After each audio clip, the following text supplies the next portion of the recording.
Getting braces is an exciting time, and selecting your band colors is a great way to personalize the experience.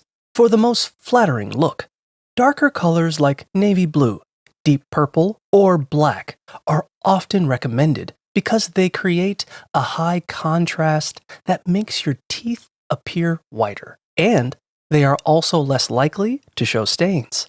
While lighter cool tones, such as light blue or teal, can also brighten your smile, it is generally best to avoid white and clear bands, which stain easily, as well as yellow and brown, which can enhance discoloration or resemble stuck food.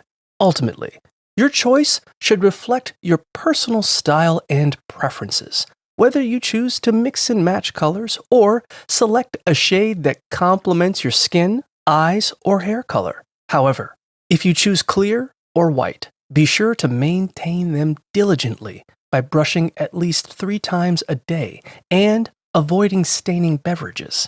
And remember, attempting to whiten your teeth while wearing braces is not advisable, since it can result in uneven tooth color once the brackets are removed.